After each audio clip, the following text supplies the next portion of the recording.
Hi friends, അപ്പോൾ ഇന്നത്തെ recipe ഒരു പുഡിംഗ് റെസിപ്പി ആട്ടോ. ഞാൻ ഫസ്റ്റായിട്ട് ട്രൈ ചെയ്ത് നോക്കുന്നത്. അപ്പോൾ ഒന്ന് വീഡിയോ എടുത്ത് എന്ന് മാത്രം.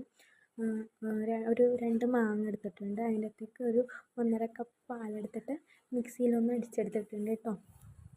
നമുക്കിനി ഒരു പാത്രം അടുപ്പത്ത് വെച്ചിട്ട് അതിൻ്റെ അകത്തേക്ക് കുറച്ച് വെള്ളം ഒഴിച്ച് കൊടുക്കാം. ഇതിനകത്തേക്ക് ചൈന ഗ്രാസ് ഇട്ട് കൊടുക്കാം. ഞാൻ 10 ഗ്രാം ചൈന ഗ്രാസ് ആട്ടോ എടുത്തിട്ടുള്ള. ചൈന ഗ്രാസ് നല്ലപോലെ മെൽറ്റ് ചെയ്ത് വരാം. അതിനകത്തേക്ക് നമ്മൾ നേരത്തെ അടിച്ച് വെച്ചിട്ടുള്ള മാങ്ങയും പാലും മിക്സായിട്ട് അടിച്ച് വെച്ചിട്ടുണ്ടല്ലോ, അതും കൂടി ചേർത്ത് നല്ലപോലെ ഒന്ന് മിക്സ് ചെയ്തെടുക്കാം. ഇനി നമുക്ക് അതിൻ്റെ അകത്തേക്ക് മധുരത്തിന് ആവശ്യമായിട്ടുള്ള പഞ്ചസാര ചേർത്ത് കൊടുക്കാം. പിന്നെ നിങ്ങളുടെ കയ്യിൽ മിൽക്ക് മെയ്ഡ് ഉണ്ടെങ്കിൽ അതും ചേർത്ത് കൊടുക്കാം കേട്ടോ. എൻ്റെ കയ്യിൽ അത് ഉണ്ടായിട്ടില്ല, അതുകൊണ്ട് ഞാൻ പഞ്ചസാര കുറച്ചധികം ഇട്ടിട്ടു കേട്ടോ. അതിനുശേഷം നമുക്ക് ചെറിയ ചൂടായതിന് ശേഷം നമുക്കത് കീച്ച് വെച്ചിട്ട് അതിനകത്തേക്കാണോ നമുക്ക് സ്റ്റോർ ചെയ്ത് വെക്കേണ്ടത് അതിൻ്റെ അകത്തേക്ക് ഒഴിച്ച് വെക്കാം. അപ്പോൾ അതിന് ശേഷം ഞാനൊന്ന് കുറച്ച് തണുത്തതിന് ശേഷം ഡെക്കറേറ്റ് ചെയ്യാൻ കുറച്ച് മാങ്ങ എൻ്റെ സൈഡിലായിട്ട് ഇട്ട് കൊടുത്തിട്ടുണ്ട് കേട്ടോ.